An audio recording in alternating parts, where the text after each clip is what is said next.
Shalom a todos, bem-vindos ao canal Ouça a Torá. Vamos continuar o Midrash do livro de Yehoshua. Yehoshua estava agora com 110 anos de idade, prestes a morrer. Ele decidiu dirigir-se à nação antes de sua morte. Ainda havia muitos Kenaanim em Eretz Israel.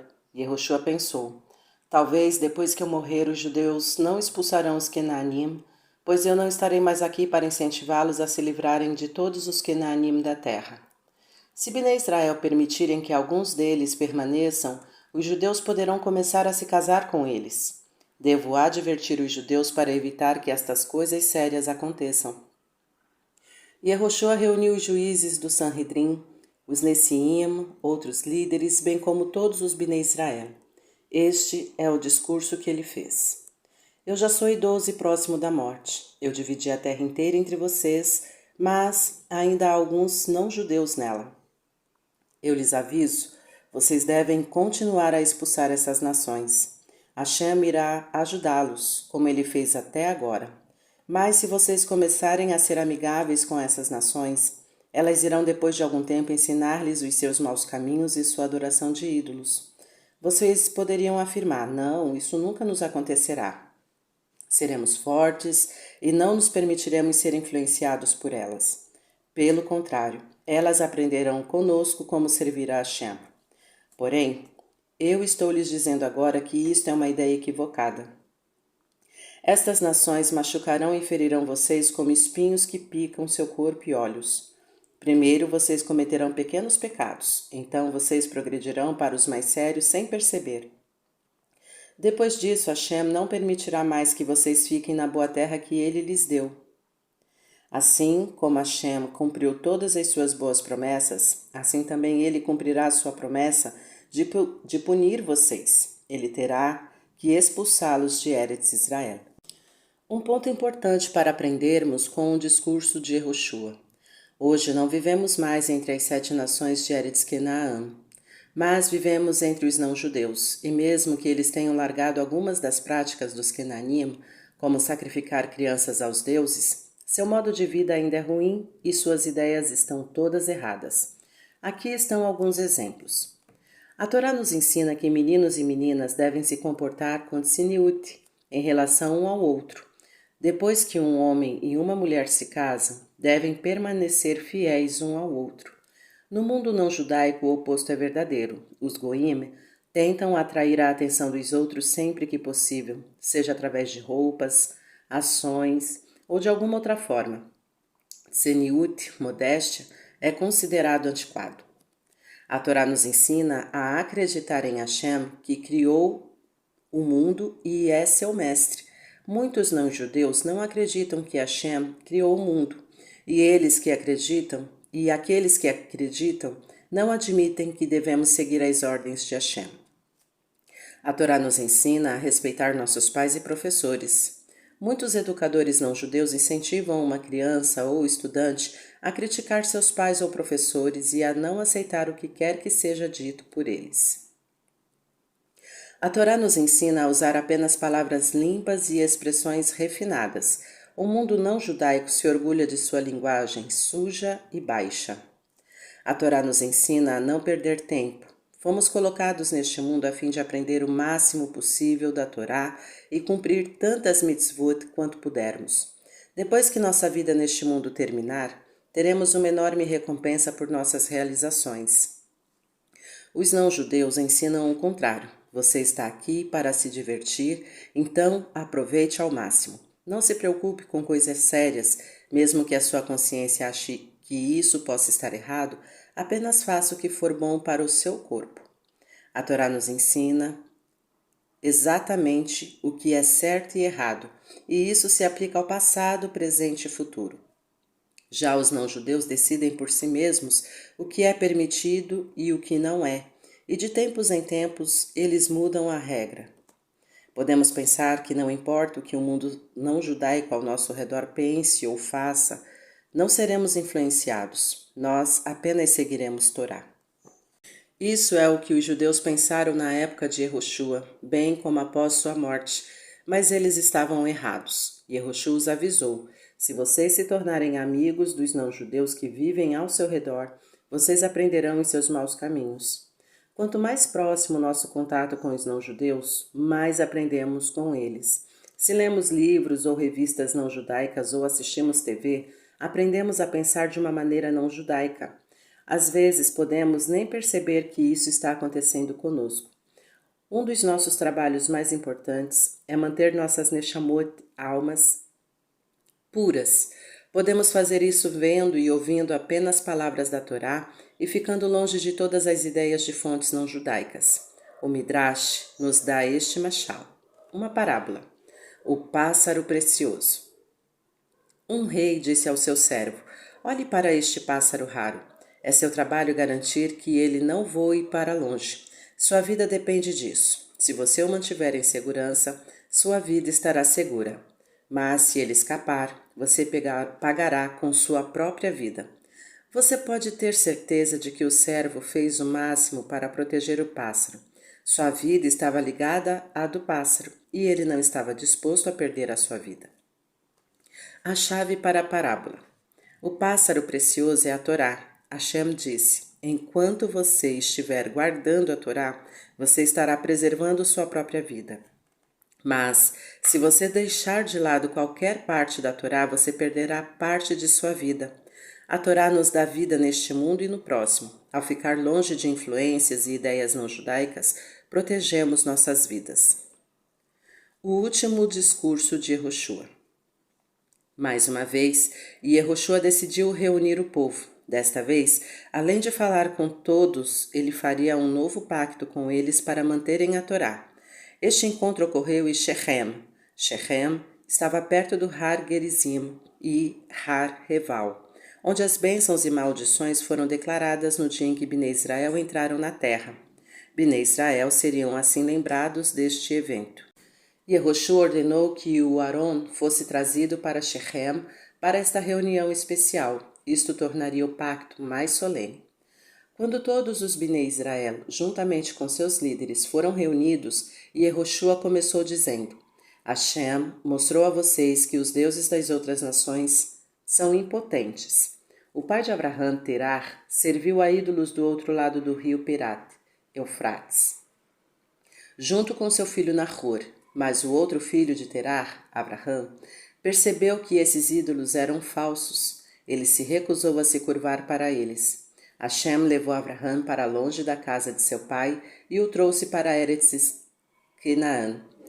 Ali deu-lhe um filho, Yitzhak, e para Yitzhak deu Yaakov e Esav. Para Esav deu Har Seir como sua terra, para que eles não reivindicassem uma porção em Eretz Israel. Os filhos de Yaakov e seus pais desceram ao Egito e viram ali os ídolos egípcios.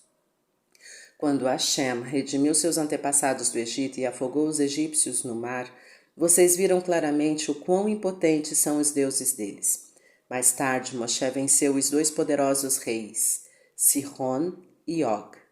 Vocês também viram que os deuses dos Emorim eram falsos. Talvez naquela época vocês ainda pensassem que os deuses dos Kenaanim eram poderosos, mas quando entramos em Eretz Canaã, Jericó e as outras cidades fortificadas caíram, e vocês viram com seus próprios olhos que os deuses dos Kenaanim também foram inúteis. Se algum de vocês possui imagem de ídolos que vocês tiraram do saque em qualquer uma de nossas batalhas, agora é a hora de se livrar deles. E se algum de vocês pensa em servir a ídolos, faça techuvá imediatamente. Yehoshua queria testar o povo. Será que algum deles secretamente desejou servir a ídolos? Ele então clamou: talvez vocês realmente não se sintam bem servindo a Hashem. Talvez vocês prefiram servir aos deuses de seus antepassados, Terar, ou aos deuses de Canaã. Vocês podem decidir a quem desejam servir, mas quero que vocês saibam que eu e minha família definitivamente continuaremos servindo a Hashem, mesmo que vocês não o façam. Todo o povo exclamou em uníssono: Haz veshalom.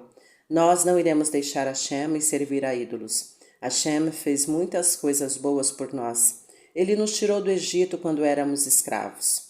Ele realizou milagres para nós e expulsou as nações de Eretz Kenaanã. Vamos servir apenas a Hashem. Ele é o nosso Deus. E Yehoshua ainda não estava satisfeito com a resposta do povo. Será que eles queriam mesmo servir a Hashem porque ele fez todas essas coisas boas para eles? Ele queria ouvir as pessoas dizerem: queremos servir a Hashem porque estamos convencidos de que ele é o verdadeiro e único Deus. Yehoshua, portanto, desafiou o povo. Hashem é muito rigoroso, ele disse. Tem certeza de que vocês querem lhe servir, mesmo que ele puna vocês pelos seus pecados? Se vocês servirem a ídolos, ele não será mais gentil com vocês, ele irá destruí-los. Como Yehoshua esperava, o povo respondeu: nós ainda serviremos a Hashem. Yehoshua respondeu: hoje vocês são testemunhas de que escolheram servir a Hashem. Somos testemunhas, respondeu o povo. Naquele momento, Yehoshua fez um pacto com o povo, em Shechem, em frente ao Aron. Yehoshua escreveu o livro de Yehoshua e colocou-o ao lado do Sefer Torá de Moshe.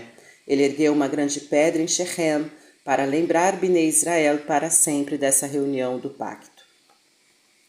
Os ensinamentos de Yehoshua. Nós já explicamos que Yehoshua ensinou aos Bnei Israel a segunda bênção do Birkat Amazon, na qual agradecemos a Hashem pela terra. E depois que Jericó foi conquistada, ele compôs a Tefilá Aleinu, que dizemos todos os dias depois do Shemoneh Esrei. Em Shechem, Yehoshua também ensinou aos Bnei Israel 10 regras que ele redigiu. Estas regras ajudariam a evitar confusão entre os judeus para que eles pudessem conviver da melhor forma. Vejamos algumas dessas regras. Se um judeu é dono de uma floresta, ele não pode impedir outros judeus de pastar seus animais lá. Não faz diferença se os animais comem lá ou não. Se não prejudicar o dono e é um favor para os outros, ele deve permitir isso. Se alguém tiver uma nascente de água em sua propriedade, ele deve deixar as pessoas de sua cidade beberem dela sem cobrar nada. Mesmo que o lago de Tiberia, esteja na propriedade de Naftali, Naftali deve permitir que qualquer judeu que deseje pesque nele. Se alguém encontrar o Met Mitzvah, um judeu morto e abandonado, o corpo deve ser enterrado no local. O dono da terra deve dar permissão para a sepultura ser cavada em sua propriedade e o judeu morto ser sepultado ali.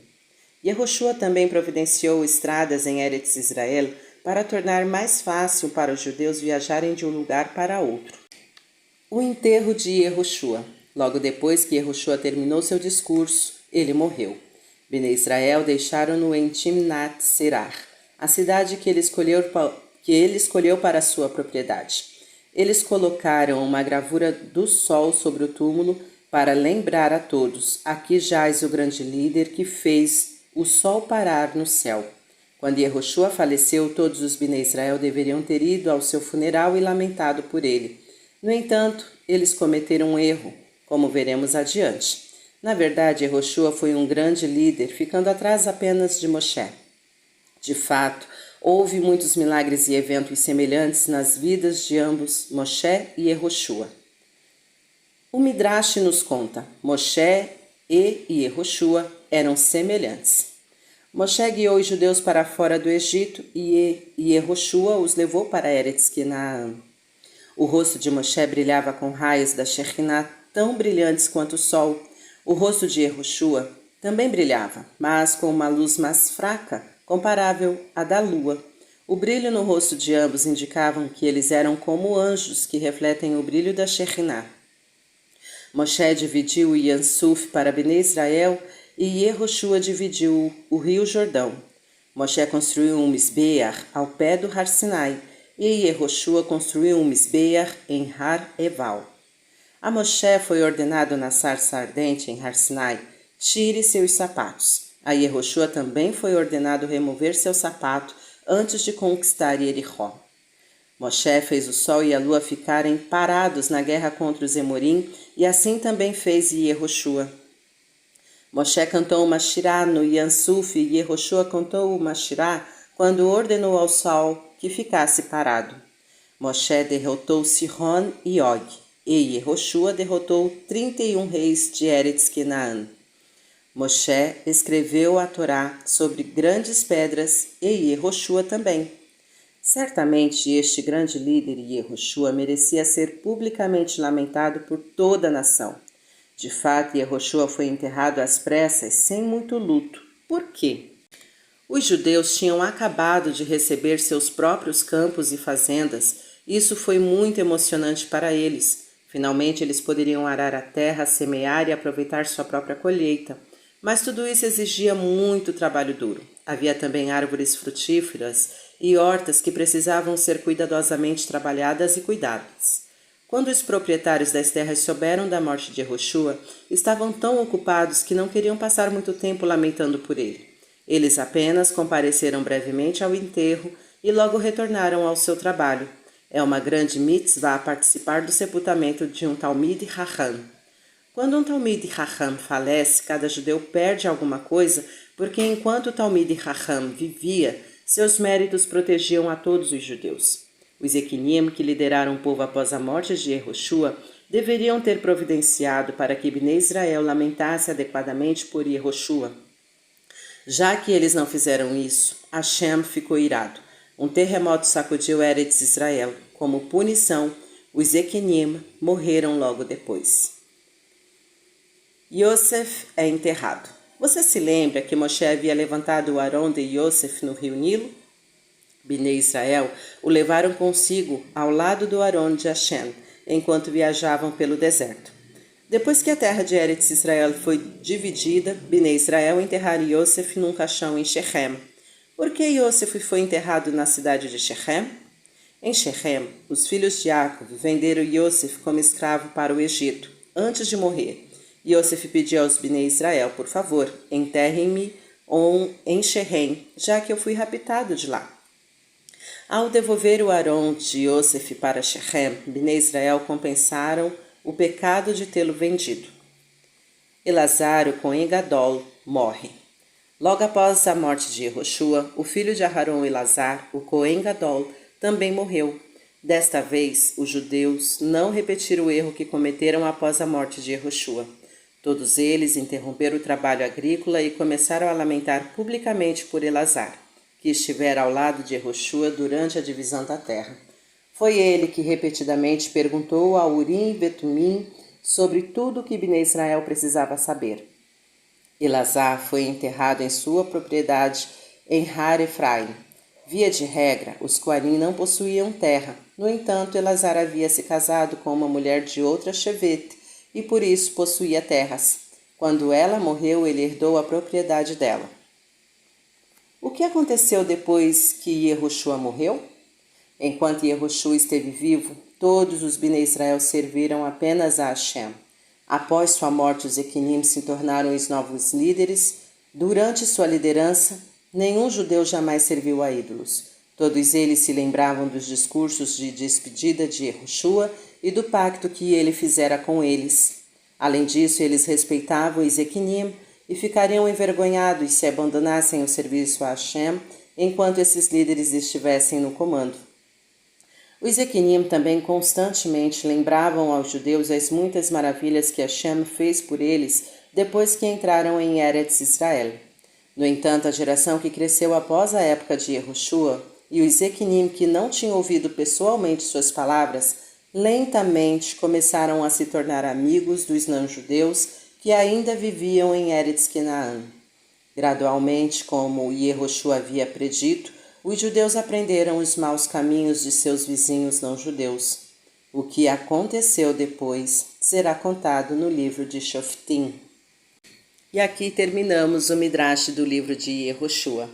Tá gostando do conteúdo do canal? Então curta, comenta, compartilha. Ainda não é inscrito? Se inscreve, ativa o sininho e fica por dentro das novidades. Shalom a todos!